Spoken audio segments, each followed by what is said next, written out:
Assalamualaikum warahmatullahi wabarakatuh. Alhamdulillah, sallallahu ala rasulillah, wa ala alihi wa sahbihi wa wala, wa la hawla wa la quwwata illa billah. Amma ba'du, fasubhanakallahumma ya Rabbana, la ilma lana illa ma 'allamtana, innaka antal alimul hakim. Rabbana zidna ilma warzuqna fahma birahmatika ya arhamar rahimin. Jamaah yang dirahmati Allah Subhanahu wa taala, tazkiyatun nafas itu artinya membersihkan jiwa dan diri setiap kita dengan sarana-sarana yang ada. Benar, ada ummahatul wasail, ada wasilah-wasilah utama ya, seperti istighfar, salat dan seterusnya. Tapi bagi kita yang sudah memahami, niscaya harus mampu mengoptimalisasi semua yang dilakukan, semua yang ada, itu juga menjadi proses tazkiyah, tazkiyatun nafs.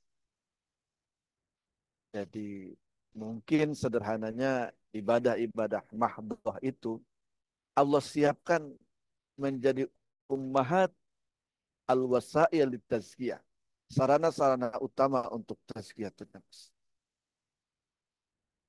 Namun setiap kita harus senantiasa mengevaluasi diri, memeriksa diri.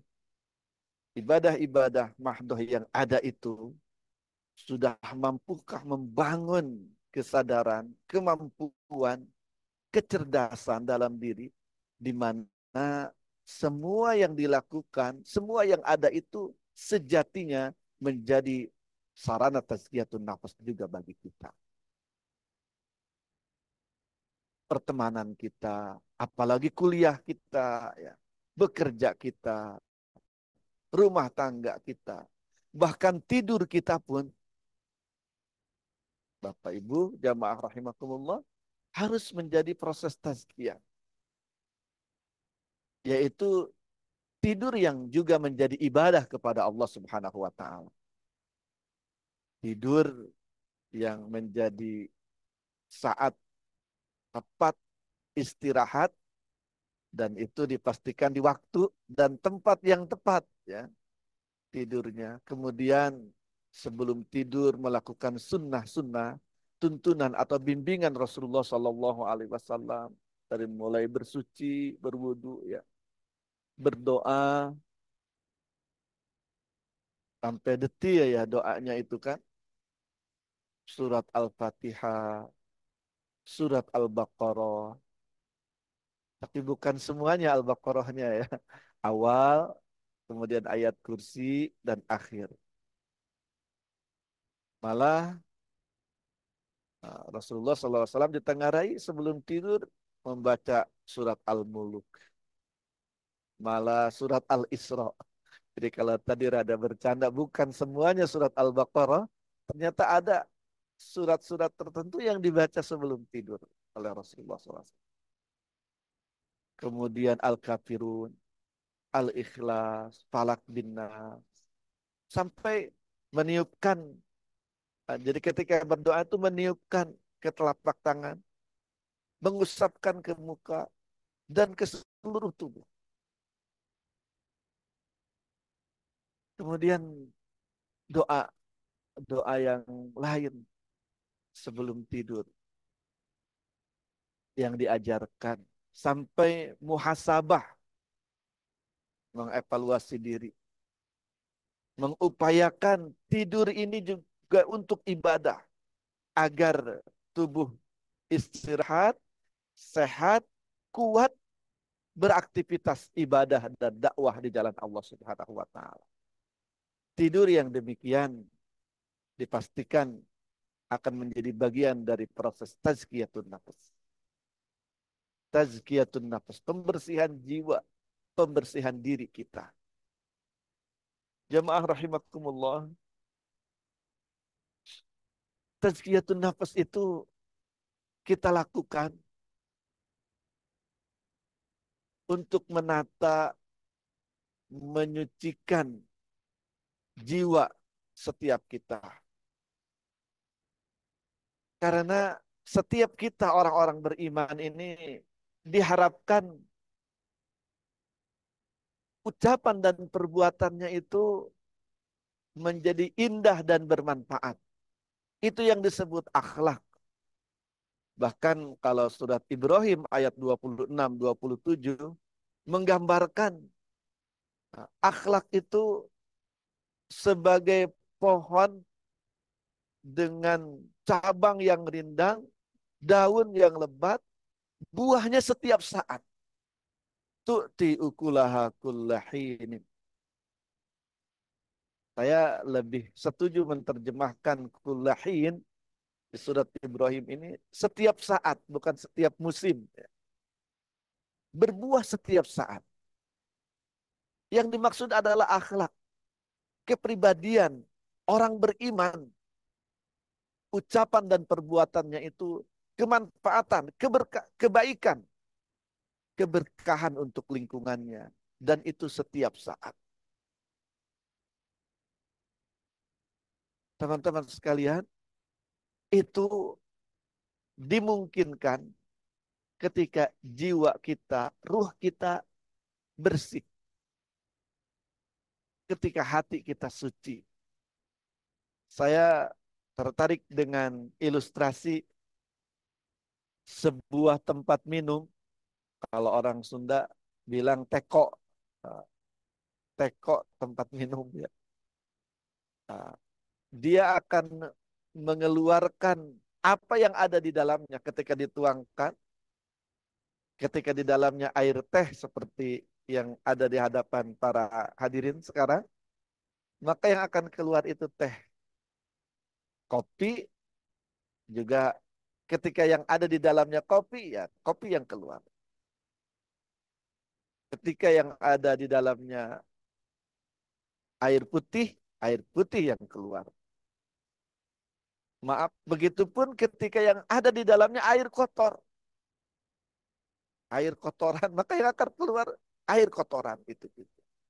Begitu gambaran kesucian jiwa bagi ucapan dan perbuatan kita.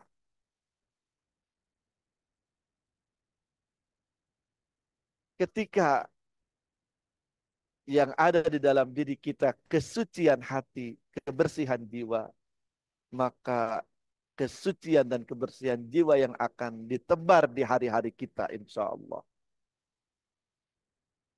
Jamaah rahimakumullah. Mari kita perhatikan dari beberapa hal atau minimal 3 yang kemarin saya sampaikan di pekan yang lalu. Dari puasa sunnah minimal 3 hari setiap bulan. Teman-teman, jamaah rahimakumullah, orang puasa sunnah sama dengan puasa wajib disunnahkan sahur ya. Jadi kalaupun boleh puasa tanpa sahur, tapi sangat dianjurkan, sangat disunnahkan mau berpuasa itu sahur dulu. Dan sahur itu sebelum subuh waktunya. Begitu masuk waktu subuh berakhir waktu sahur itu. Dan sunnahnya sahur itu diakhirkan. Jangan mau puasa sahurnya jam 12 atau jam 11. Itu tidak nyunnah ya. Diakhirkan. Kalau sekarang setengah 5 subuh, jam 4 itu waktu sahur yang tepat. Teman-teman, orang yang puasa kemudian bangun untuk sahur, dipastikan atau sebaiknya mestinya dia bangun Tidak sekedar untuk menyantap makanan. Sayang sekali kalau kita dibangunkan oleh Allah, diminta bangun oleh Allah, dan kita bangun, sekedar bangun, menyantap makanan, setelah itu lanjut. Tidak, apalagi orang yang puasanya punya tujuan, punya keinginan, ingin dekat dengan Allah Subhanahu wa taala, ingin bermanfaat dalam kehidupan di dunia. Dia akan memaksimalkan waktu pagi, waktu sahur itu untuk juga menjadi proses tazkiyatun nafas. Teman-teman, ketika seseorang bangun untuk sahur dan dia melakukannya itu untuk Allah, karena Allah, apalagi diawali dengan tahajud atau qiyamul lail, dilengkapi dengan witir yang juga kita sebutkan di pekan yang lalu. Kalau waktu sahur itu jam 4, dia akan bangun minimal setengah 4 ya. Atau lebih pagi lagi dari itu, jam 3. Di saat kebanyakan orang tidur, dia bangun. Dia bangun. Bahkan ketika orang di rumahnya juga kebanyakan masih tidur, bisa jadi suaminya pun masih tidur, istrinya masih tidur, putra-putri yang di dalam rumahnya juga masih tidur, dia bangun. Artinya antara dia dengan Sang Pencipta, antara dia dengan Allah Subhanahu wa taala, bangunnya dia itu. Jamaah rahimakumullah. Dengan demikian saja, baru dengan satu langkah saja sudah bisa dibayangkan kebersihan jiwa dan kekokohan jiwa yang akan Allah hadiahkan untuk orang mukmin seperti itu. Belum dia sholat dengan khusyuk dalam tahajudnya. Sholat tahajud itu sholat untuk latihan khusyuk dalam setiap sholat yang dilakukan. Jadi kalau ada pertanyaan bagaimana caranya agar sholat kita khusyuk, salah satu yang utama harus dilakukan tahajudlah, sholat malamlah. Melatih sholatnya itu benar-benar hanya antara dia dengan Allah Subhanahu wa taala. Bisa jadi dalam tahajud kita benar-benar mendapatkan kenikmatan, kelezatan sholat itu. Kenikmatan yang sampai membuat kita menitikan air mata. Karena haru, bahagia, bersatu bersama Sang Pencipta.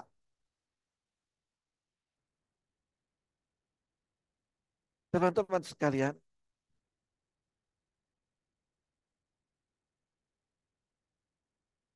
kemudian istighfar, meminta ampun kepada Allah Subhanahu wa taala,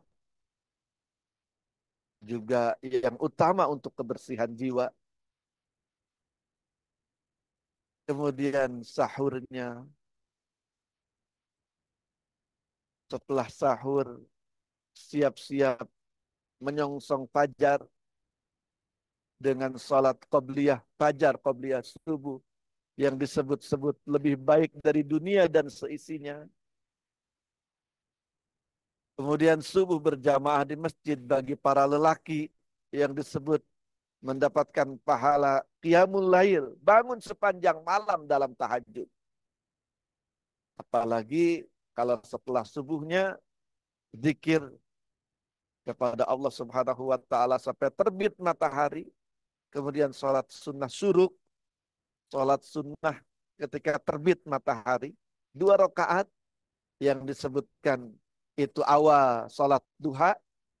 Bagian ulama menyebutnya awal sholat duha, walaupun itu sholat syuruk namanya, sehingga kita masih tetap bisa melakukan sholat duha di awal sampai menjelang zuhur. Teman-teman sekalian,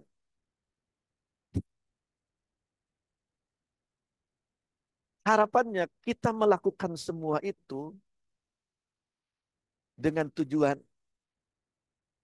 agar kita bisa menyapa manusia, bisa hadir di tengah-tengah masyarakat dengan kebersihan jiwa, sehingga ucapan dan perbuatan itu berguna, bermanfaat bagi manusia di sekitar kita.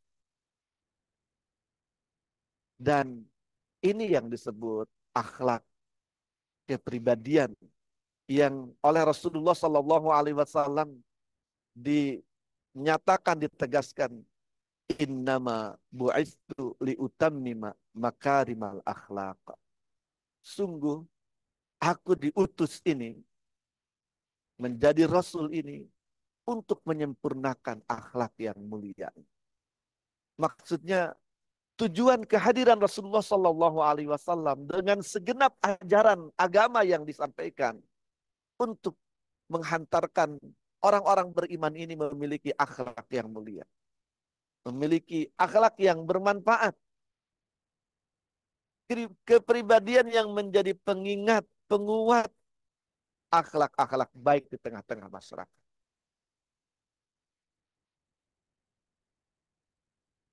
Jamaah rahimakumullah, dan ini tujuan dari tazkiyatun nafs. Jadi boleh jadi bahan evaluasi setiap kita, di setiap hari kita tuh. Sebaik apa hasil kajian rutin tazkiyatun nafs setiap Rabu pagi dalam diri kita. Kemanfaatan bagi lingkungan kita. Malah secara umum kemudian sebaik apa pengaruh keimanan dan agama yang Allah Subhanahu wa taala sudah rizkikan kepada kita. Menjadi muslim, menjadi mukmin ini sudah sebaik apa pengaruhnya pada akhlak dan kemanfaatan diri kita. Terakhir, saya berbahagia menemukan rilis dari Masjid Al-Huriyah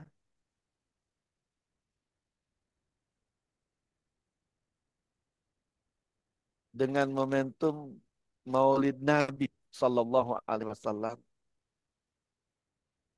14 akhlak yang sayang kalau tidak terdistribusikan dengan luas, dengan masif ya. Saya ingin ikut menyampaikan di kajian Tazkiyatun Nafs ini. Semoga sudah muncul di layar. Karena ini tujuan dari Tazkiyatun Nafs, teman-teman sekalian. Tujuan dari tuntunan agama secara keseluruhan, secara umum. Agar akhlak kita, kepribadian kita menjadi indah, minimal tidak mengganggu, tidak merusak suasana dan kebahagiaan orang lain. Rasulullah Sallallahu Alaihi Wasallam mengingatkan, orang Muslim hakiki itu, orang Muslim sejati itu adalah orang Muslim yang orang lain selamat dari keburukan lisannya, dari keburukan tangannya. Maksudnya dari aktivitasnya. Dan ini adalah akhlak. Dan Rasulullah Sallallahu Alaihi Wasallam, lautan luas untuk kita dapati tauladan kemuliaan akhlaknya. Dan akhlak beliau adalah secara hakiki Al-Quranul Karim secara keseluruhan. Begitu Siti Aisyah radhiyallahu anha ketika ditanya bagaimana akhlak Rasulullah Sallallahu Alaihi Wasallam, khuluquhul Quran, akhlak beliau adalah Al-Quran. Jamaah rahimakumullah, cerita Rasulullah Sallallahu Alaihi Wasallam dan Arab Badui Mungkin istilah di kita Badui. Badui ini dari sini juga ya, karena mirip dengan karakter uh, Badui di masa Rasulullah Shallallahu Alaihi Wasallam. Teman-teman hari ini kalau kalau menulis di YouTube Arab Badui juga akan muncul tuh dengan kekhasan mereka. Ya. Pertama, mereka itu tinggalnya di pinggiran atau di pelosok. Dan rupanya berpengaruh pada kebiasaan mereka. Kadang kasar kebiasaan mereka, kadang ucapannya semaunya saja. Uh, Tidak seperti orang Arab, apalagi Quraisy yang terkena dengan adabnya, dengan tata keramanya. Pernah seorang Arab Badui menarik dengan begitu kasar jubah buatan Najran yang kasar kainnya, yang dipakai dikenakan oleh Rasulullah Sallallahu Alaihi Wasallam, hingga berbekas leher baginda uh, kena gesekan jubah yang kasar itu ditarik dengan keras, ya bisa bisa dibayangkan. Bagi si Arab Badui itu mungkin biasa main tarik saja atau rada-rada kasar dalam keseharian.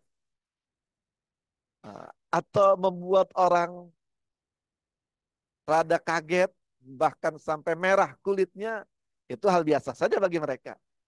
Tapi bagi kebanyakan yang hadir, itu mengagetkan dan tidak biasa. Juga bahkan tidak sopan. Ya. Tapi Rasulullah Shallallahu Alaihi Wasallam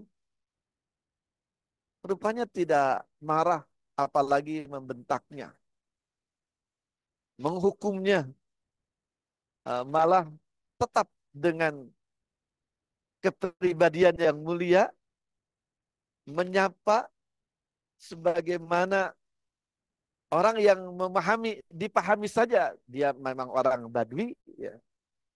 Bahkan diceritakan beliau malah menghadiahkan bajunya itu kepada orang Badui. Masya Allah. Uh, Akhlak dan karakter berupaya memahami, bukan memahamkan orang.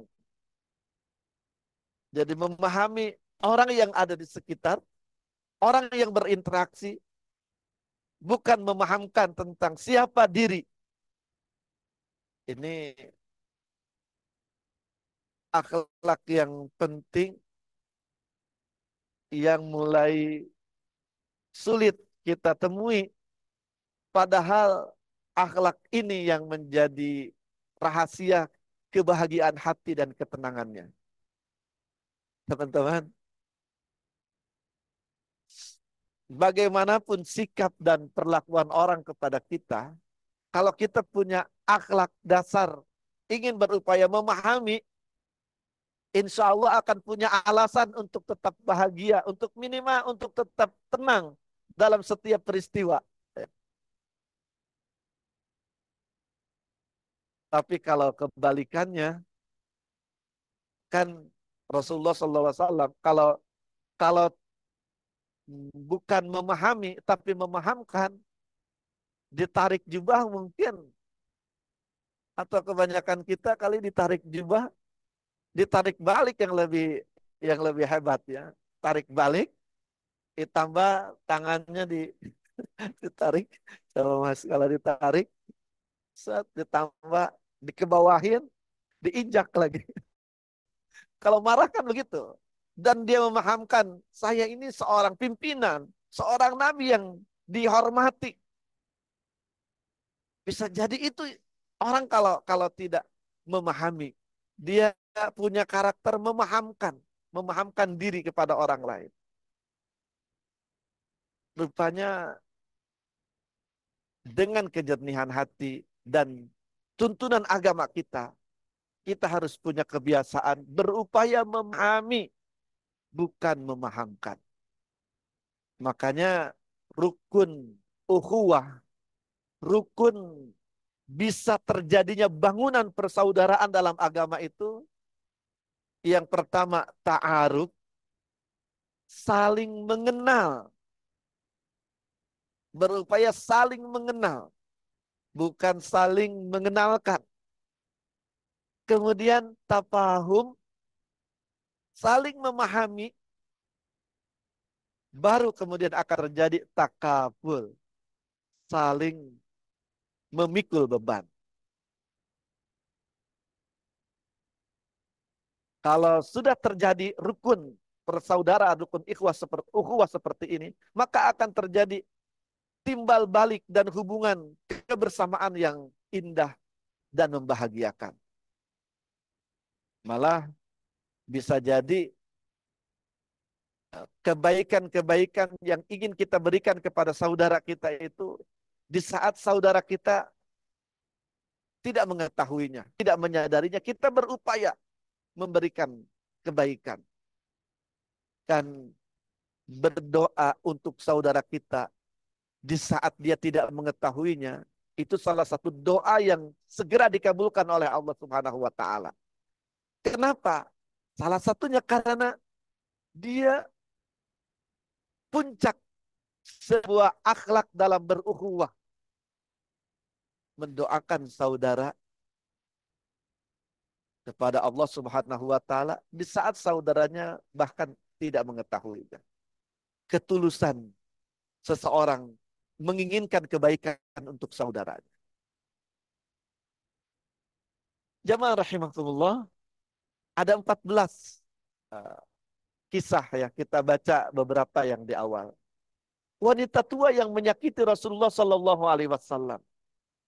Ini kisah yang terkenal juga ya, dan luar biasa, wanita tua ya. Jadi hati-hati wanita kelak kalau sudah tua ya.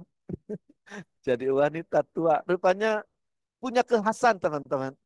Wanita sudah sepuh yang sebenarnya pria juga eh, mirip-mirip atau sama ketika sudah sepuh. Makanya ada wasiat Allah untuk setiap kita sebagai anak menghadapi, memperlakukan kedua orang tua kita pada saat sudah sepuh keduanya atau salah satunya.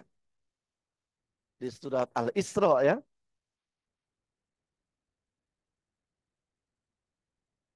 Wahfid lahuma janahadzulli minar rahmati. Wa qada rabbuka alla ta'budu illa iyyahu wa bil walidaini ihsana. Imma yablughanna indakal kibara ahaduhuma aw kilahuma. Ini. Fala taqul lahuma uf wala tanharhuma. Terkadang orang tua kalau sudah sepuh uh, suka ada uh, suasana atau kebiasaan yang memancing anaknya untuk berkata keras, bahkan kasar. Makanya Allah memesankan, "Fala taqul lahuma uff." Jangan berkata dengan kataan bahkan sekedar sekedar saja kepada kedua orang tua di saat mereka sudah sepuh. Jadi orang tua kita sudah sepuh, pasti kita tuh sudah usia 30, 40, 50, sudah punya istri, sudah punya suami, sudah punya kehidupan sendiri, sudah punya rezeki juga mungkin. Bahkan yang jadi pejabat bisa juga sudah jadi pejabat. Dalam diri kita tuh ada rasa lebih besar, lebih penting, lebih hebat. Kalau bukan orang yang dekat dengan Allah, yang memiliki hubungan baik dengan Allah, dengan tuntunan Allah, bisa jadi keluar tuh watak dan rasa itu. Ayah ibu kita itu tetap saja melihat kita itu anaknya, yang belum lama digantikan popoknya, yang belum lama disuapi makannya, dimandikan. Sayang, kadang-kadang kadang-kadang muncul ucapan atau perlakuan yang didasari dengan rasa itu. Hingga si anak yang merasa sudah besar dengan ilmu, dengan harkat, derajat, harta, dan keluarganya merasa masih dianggap anak kecil gitu. Kadang keluar, Bu, Mak, saya ini sudah besar, saya ini sudah tua. Gitu. Ada pesan seperti itu untuk kedua orang tua ya. Makanya di sini juga wanita tua sudah begitu konon Yahudi lagi yang menyimpan rasa benci kepada Nabi.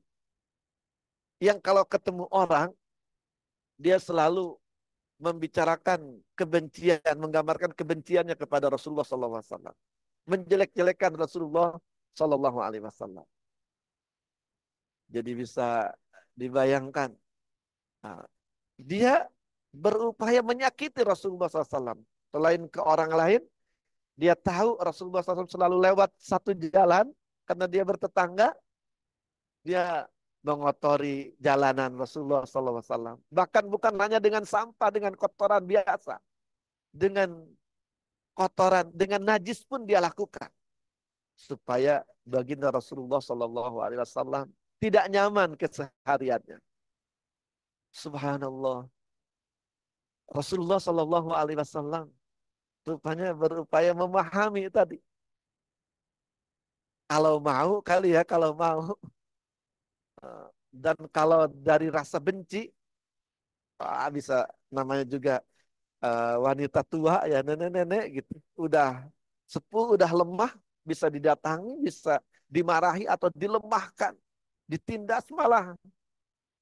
Nah, tapi tidak, beliau malah seringkali dan itu menjadi kejutan. Tidak diketahui oleh sahabatnya, hanya istri tercinta yang mengetahuinya. Beliau punya kebiasaan setiap hari sebelum kemana-mana itu datang ke rumah wanita tua Yahudi itu, memasakkan makanannya, menyuapinya dengan lembut, menyuapinya. Jazakallah khair. Itu diketahui ketika seorang Abu Bakar As-Siddiq, sahabat yang paling dekat, yang paling berupaya untuk mencontoh junjungannya, baginda Rasulullah SAW, bertanya kepada putrinya yang juga istri Rasulullah SAW, meminta hal apa lagi yang aku belum mengikutinya. Aisyah radhiyallahu anha menyebutkan, ayah sudah mengikuti semuanya kecuali satu hal. Tadi, setiap pagi mengunjungi wanita tua Yahudi yang sering menyakiti itu. Menyiapkan makanan sampai menyuapinya, setelah tenang baru meninggalkan. Segera Abu Bakar bersiap untuk mencontoh dan mengikuti sang Nabi. Dan begitu suapan pertama saja sudah mendapatkan hardikan emak-emak tua itu, emak-emak Yahudi, dengan menepis dan marah. Siapa kamu? Karena merasakan beda sekali orang yang biasa dengan orang yang hari ini. Dan kemudian terungkap bahwa selama ini menyuapi wanita Yahudi itu adalah baginda Rasulullah SAW yang sudah wafat dan kini digantikan oleh seorang sahabat, Abu Bakar As-Siddiq. Dan membuat wanita itu menyadari betapa mulia akhlak sang Nabi yang selama ini dia sakiti, bahkan ketika menyuapinya dengan lembut, dia sambil meracau, menggambarkan kebenciannya kepada Nabi yang ternyata menyuapi setiap pagi itu. Dan kesadaran itu yang menghantarkannya memeluk Islam. Jamaah rahimakumullah, masih banyak lagi ya. Silahkan, saya rasa Al-Huriyah sudah menyebarnya ya, sampai juga ke saya, makanya sayang sekali kalau tidak dienggahi oleh jamaah. Ah, Terima kasih Al-Huriyah. Semoga terus hadir dengan kemanfaatan, kebaikan bagi umat. Bukan hanya bagi jamaah yang hadir untuk sholat saja ya, tapi untuk umat secara luas. Demikian, wallahul muwaffiq ila aqwamit thariq. Wassalamualaikum warahmatullahi wabarakatuh. Jazakallah khair kepada Ustaz Asep yang telah menyampaikan materinya. Mungkin agenda sekarang adalah eh, pertanyaan sesi tanya jawab kepada para jamaah yang hadir maupun yang ada di Zoom. Baik, boleh menyampaikan pertanyaannya.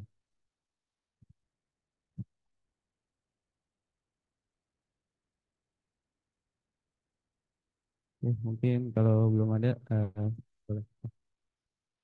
Boleh, satu. Oke. Ada Ya, yang raise ya. hand di Zoom? Baik, boleh kepada apa, Gun. Pak Bud ya, Ini ya, silahkan. ada begini. Bismillahirrahmanirrahim. Assalamualaikum warahmatullahi wabarakatuh. Waalaikumsalam warahmatullahi wabarakatuh. Mohon izin Ustaz, masih open. Ini Ustaz, mau bertanya terkait dengan eh apa ya, dampak dari ketika kita misalkan rutin sholat tahajud ya, tetapi dalam kesehariannya masih aja gitu mungkin ya ucapan yang kadang-kadang tidak terkontrol atau kadang-kadang dalam menapi kehidupan juga masih banyak mengeluh segala macamnya. Nah ini kira-kira apa yang salah ya terkait dengan hal itu? eh Maksudnya agar dampak dari eh, semua ibadah itu berdampak kepada tazkiyatun nafas tadi itu ya Ustaz ya. Jadi lemah lembut, tertata segala macam Ustaz. Ini kira-kira apa yang salah gitu ya? Atau apa yang perlu diperbaiki begitu Ustaz? Syukran. Jazakallah. Baik, jazakumullah khairan. Saya sebetulnya kurang bisa menyimak dengan baik, suara kurang jelas. Tapi mudah-mudahan tidak salah tangkap ya.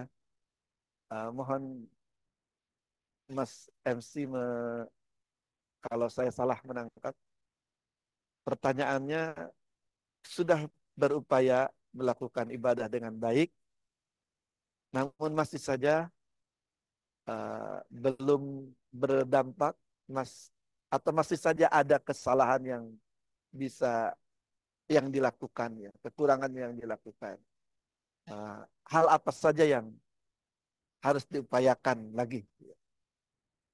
Seperti itu. Baik, jazakumullah khairan Pak Gun atau Mas Gun, yang Ustadz Gun, atas pertanyaannya. Pertama, jamaah rahimakumullah,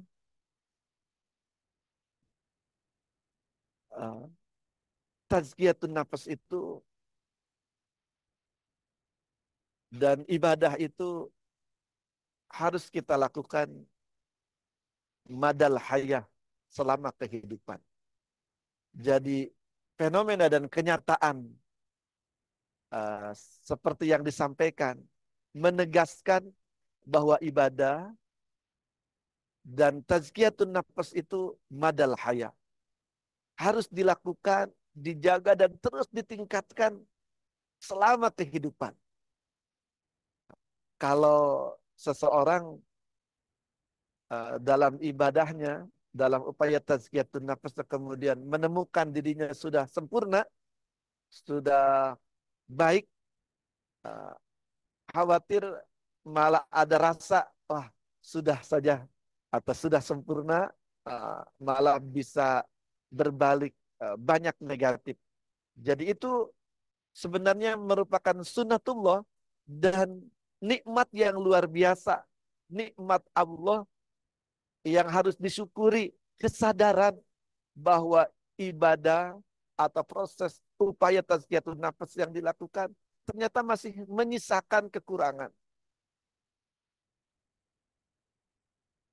Harapannya kesadaran ini bukan untuk membuat kita putus asa, tapi tadi untuk menegaskan, mengokohkan bahwa ibadah ini harus terus dilakukan sepanjang hayat dan harus terus ditingkatkan, diperbaiki sampai benar-benar kita menemukan ketenangan hati, nyambungnya ibadah yang dilakukan dengan hari-hari kita, dengan akhlak dan kepribadian setiap kita. Yang kedua, memang kita bukan hamba atau makhluk yang sempurna. Pasti ada noda, ada kurang dari setiap kita. Jadi itu hal yang harus membuat kita menyadari dan meningkatkan upaya. Sehingga ketiganya, untuk itu Allah Subhanahu wa taala dan Rasulullah Shallallahu alaihi wasallam membina kita, meminta kita untuk banyak beristighfar. Untuk banyak beristighfar. Menyadari kekurangan. Jadi kekurangan seperti yang baru disampaikan harus mengingatkan semua kita juga yang hadir, yang mendengar, yang menyimak nih. Dan hal itu yang harus membuat kita tadi kembali kepada Allah Subhanahu wa taala, meminta ampun atas segala kekurangan untuk kemudian meningkatkan, memperbaiki. Jamaah rahimakumullah, termasuk di surat Al-Isra yang tadi saya sampaikan tentang akhlak kita kepada kedua orang tua. Dan ini persis untuk menjawab pertanyaan pagi ini. Rabbukum a'lamu bima fi nufusikum. Rabb kalian, Allah Subhanahu wa taala itu sangat tahu, paling tahu dengan apa yang ada dalam jiwa, dalam diri setiap kalian, dalam hati setiap kalian. Jadi kita sudah berupaya beribadah dengan baik, berupaya menjaga akhlak dengan baik, termasuk kepada kedua orang tua, berupaya menjaga, menghargai, memuliakan birrul walidain. Tapi Rabbukum a'lamu bima fi nufusikum. Allah paling tahu, sangat tahu dengan apa yang ada di dalam hati kalian. Bisa jadi kalian pernah kecewa, bisa jadi kalian pernah kehel, mangkel kepada kedua orang tua. Gitu. Bahkan bisa jadi sampai terekspresikan dalam lisan, dalam perlakuan kepada kedua orang tua. Sungguh Allah sangat mengetahui semua itu. Sampai ada yang apa yang ada di dalam hati kalian sekalipun. In takunu sholihin fa innahu kana lil awwabina ghafura. Subhanallah. Pada ujungnya, kalaupun kita benar masih punya kekurangan, masih punya kesalahan, jika kalian benar-benar sholih, benar-benar berupaya untuk berpegang teguh dengan tuntunan, dengan akhlak yang baik, sebenarnya kalian punya dasar ingin memuliakan kedua orang tua. Sungguh Allah Subhanahu wa taala itu Maha Pengampun bagi orang-orang yang benar-benar kembali kepadanya. Jadi insya Allah akan tetap menjadikan rahmat Allah, ampunan Allah, kebaikan Allah tetap berhak atas kita. Asal tadi benar-benar menjaga kesolihan, benar-benar ingin menjaga kebaikan ini.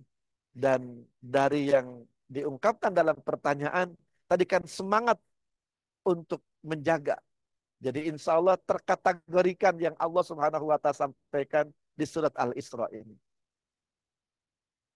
Jamaah rahimakumullah, terakhir sekali, tadi selain istighfar terus dijaga, ibadah terus ditingkatkan, yang menjadi atau merupakan keniscayaan juga, kita harus punya komunitas, harus punya lingkungan yang kondusif untuk kemuliaan akhlak kita ini. Makanya kita diminta sebagai orang beriman itu harus mencari lingkungan yang baik dan membentuk lingkungan yang baik. Jamaah rahimakumullah, kewajiban dakwah, kewajiban menyeru kepada Allah, ke jalan Allah, rupanya itu kewajiban setiap orang-orang beriman. Bukan ustadz, pak haji, atau kiai saja yang punya kewajiban berdakwah itu. Tapi setiap orang beriman, setiap kita wajib untuk berdakwah. Seakan-akan dakwah itu bukti kita ini mukmin atau bukan. Dan dakwah itu, teman-teman, bukan karena kita lebih baik, lebih pintar, lebih suci dari orang lain. Tapi tadi, karena dasar akhlak. Karena kita itu sayang, cinta kepada orang-orang di sekitar kita, ingin mereka bersama kita dalam rengkuhan, dalam dekapan Allah Subhanahu wa Ta'ala.